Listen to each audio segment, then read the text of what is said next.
Hello.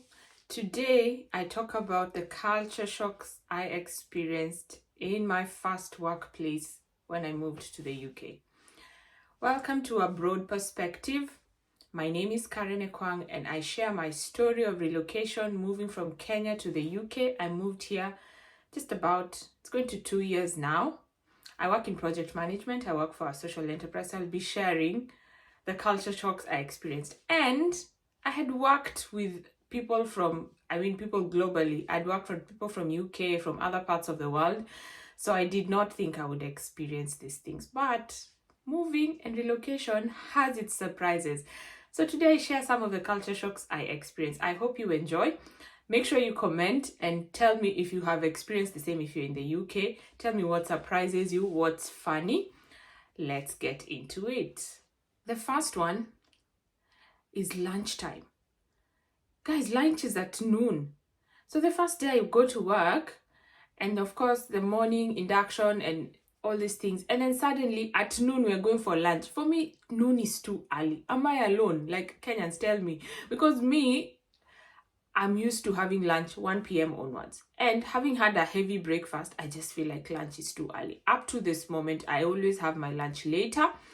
I just feel like noon is too early. And noon prompt, like these people love their lunch, whether it's the sandwich, the soup, or whatever lunch it is, noon prompt. You go to the canteen around 1:30, an hour and a half later, you just get like the remains. Another funny one is I need a wee. Guys, I still find it hilarious how people announce when they're going for a wee. I don't know if it's just my office alone, so tell me if you experienced the same and if it took you aback. So someone is going to the loo, they're like, I'm going for a wee, going for a quick wee, me go for a wee, then I get into the meeting, go for a wee. We announce that we're going for a wee. Back home, when you're going for a wee, people just sneak out, go to the toilet, come back, continue their business. Here, everyone announces. I just find it funny. And I've gotten into the bandwagon as well. Even me, I announce when I'm going for a wee. So I just found that really interesting. Another one. I remember looking at emails and thinking, where am I? Because the number of smiley faces in emails and the politeness in emails. I need someone to say in the comments if it's just me, my colleagues, I love you. The people I work with, please, if you ever get to watch this, I love you. I mean well, but I need someone to tell me if it's just this sector, but the politeness. So many smiley faces in emails. Like someone writes an email and ends with it. I just remember going into the emails and thinking, oh my goodness, where have I gotten into? Because I have come from a place of, as discussed, following our conversation. You know those emails that you're threatening, but you're not threatening? Those are the kind of emails I'm used to. Do ABCD. This and this is required. Here, the politeness. If you don't mind, could you have a look? Sorry to chase, but if you don't mind submitting it by this, I'm thinking, why are we this nice?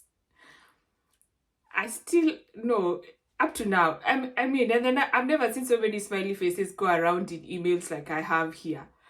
The level of politeness, this British politeness is a real thing, guys. So, that was for me one of the shocks. And even in just general conversation, people are like, if you don't mind, if you have a second, if you have 2 seconds, could you do this? But they're not asking you, they're not being polite, they're telling you to do it, but they're being polite. If you have 10 seconds, if you do, I'm used to direct, do ABCD or don't do ABCD. If you work in Britain, you will be complimented for the slightest things. Oh, that's brilliant, that's amazing, oh, brilliant. Amazing work. That's fantastic.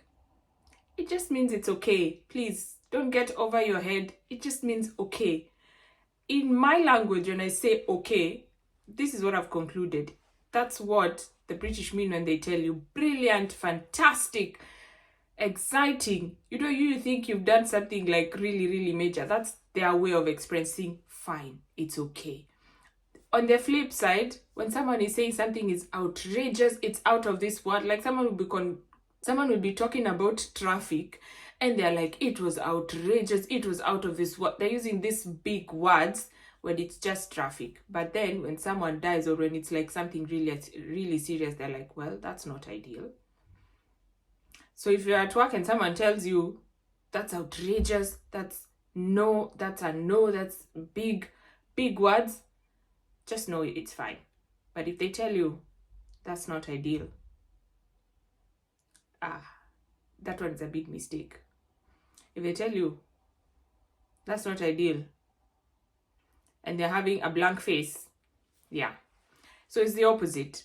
And so for me, those big words at first, I was like, why is everyone saying brilliant, fantastic? And it's just a normal thing. Like, that's just their way of expressing that they like something or that something is okay. On the same note, when you're working with them, you need to understand the sentiment behind things. Just like I'm telling you, they'll tell you exciting, incredible, outrageous.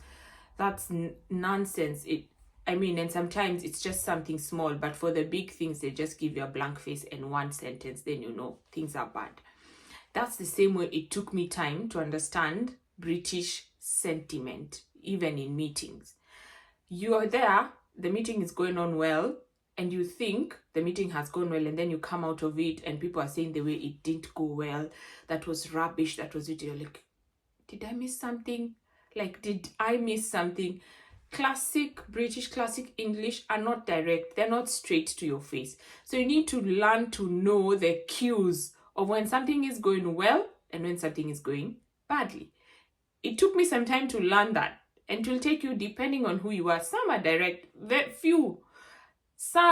Majority are not. So you need to learn their faces. My husband had a manager who told him once, years back, that when I say something, you need to look at my face. So you need to learn, and you need to learn the cues, because sometimes it's not direct. It doesn't come out in the words. And for me, who's used to people around me being direct, a work environment where people are majorly direct, it takes some getting used to. And not that I'm a very direct Dutch kind of person, but it still takes time to understand and know the sentiment, like the real, what I say versus what I mean. The other one, which I love about this place, is part-timing is a thing. Like, part-time work is normal. It's good. Like, it's a thing. I don't see much of that in Kenya. I don't know if you see that much of that in other African countries, but here part-timing is a thing. Working 1 day a week, 2 days a week, and it's normal. It's normalized having 2-3 jobs. So you work 2 days here, 2 days here, depending on your interest. Maybe you want to do this and then you have a certain interest, so you want to spend 2 days exploring that kind of interest. That I just find is amazing. And the other thing is also all work is valuable. All work is valued. It's not like back home where blue-collar jobs are looked at a certain way and white-collar jobs are looked at a certain way and people who work certain jobs are looked at a certain way. No. Here, all work is valued. Where you're working in the office, where you are a handy person, especially the handy people, those people make a lot of money because there's scarcity of that. So all kind of work is valued, and there's some sort of equality. If we meet on the streets, if we are working, you won't know what work I do and what work so and so does. So that's very interesting. And that brings me to the point of work attire. It's very casual. I wasn't working in a very official place anyway, but it's very casual. And you know what?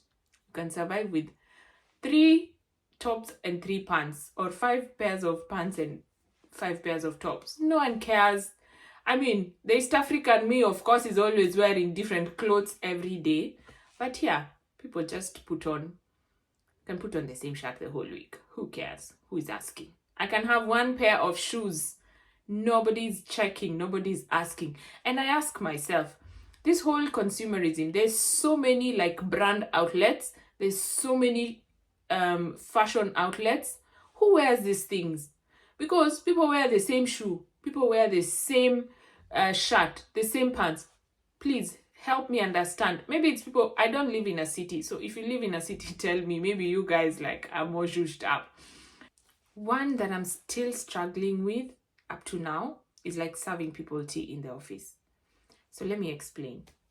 So if someone, we're in the office, if someone is going, for example, to the kitchen to get a cup of tea, they'll ask everyone, does anyone want anything from the kitchen? Or they're going to the canteen, does anyone want anything? I'm going to get a cup of tea. Who wants a cup of tea? And they'll get you a cup of tea. Or if you're going, like for us, we go across the building, if you want like the proper coffee, cappuccino, your latte, they will ask who wants a cup of coffee, and they'll go. So there's all, whoever wants. So if I want coffee, then I ask everyone in the office, and it doesn't matter your position, the MD, no matter your seniority, they'll come and ask, do you need a cup of tea or a cup of coffee? And they'll bring it to you. So someone is always doing a coffee run. This one, let me explain why it's a culture shock for me, and why up to now, I'm telling you, I've done those coffee runs maybe once or twice. Okay, I don't take so much coffee anyway, I take a lot of tea. But also, this is why. My first job, when I got out of campus, I got it in an environment where there was male chauvinism. So it was the thing of tea is brought to the office, and then they ask the woman to serve the tea. Because you're a girl, you're expected to serve the rest of the men. And me, in my femininity, I refused. And I refused to do those kind of things. So I never used to serve anyone tea. I would serve myself tea in a manner of protest. You get what I mean? So now I'm coming to this place where getting someone a cup of tea is not about you being a woman. It's about an act of kindness. It's about being polite. Perspective. Perspective is everything. Perspective is everything.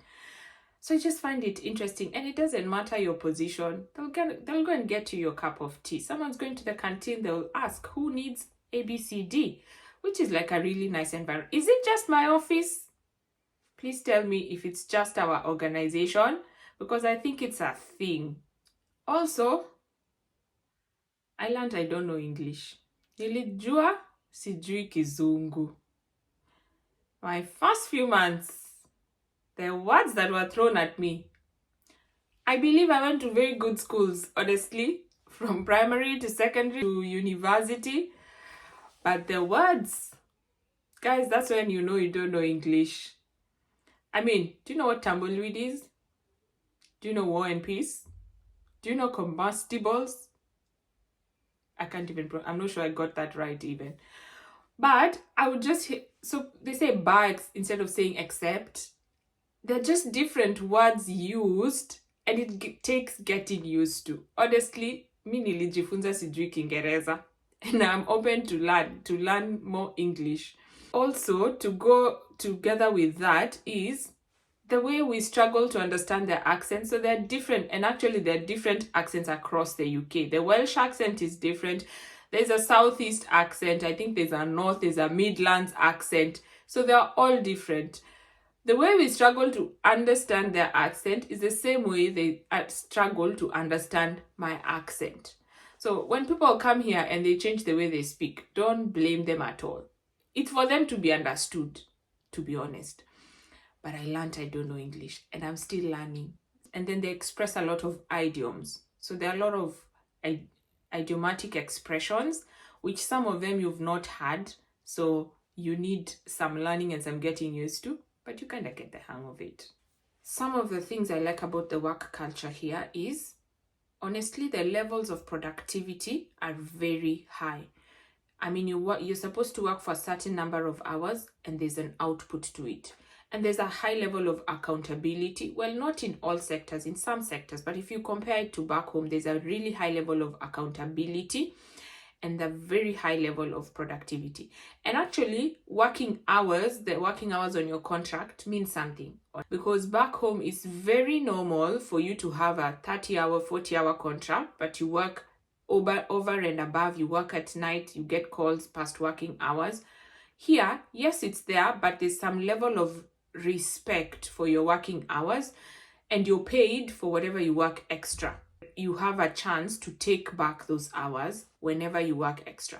So there's a certain level of respect for contract, respect for time, respect for hours, and the whole thing around timekeeping is because of productivity. Finally, this one I will complain about every day. The way you go for office parties or office functions and you have to pay for your food and drink. That one, I don't see why. You have called me for a party and then I have to pay for my own food and drink. It's not always. There are some that the organizations cover, but it's very normal for colleagues to go out and they cover their own food and drink. Granted, I'm coming from a place where everything that was official or work related was covered by the organization, but here it's not that straightforward. Some are covered, some are not. So those are the things that shocked me when I moved here. Those are some of the things that shocked me in the workplace. What shocked you? What surprised you? Tell me in the comment section. Thank you for listening to my video. And remember to subscribe to A Broad Perspective.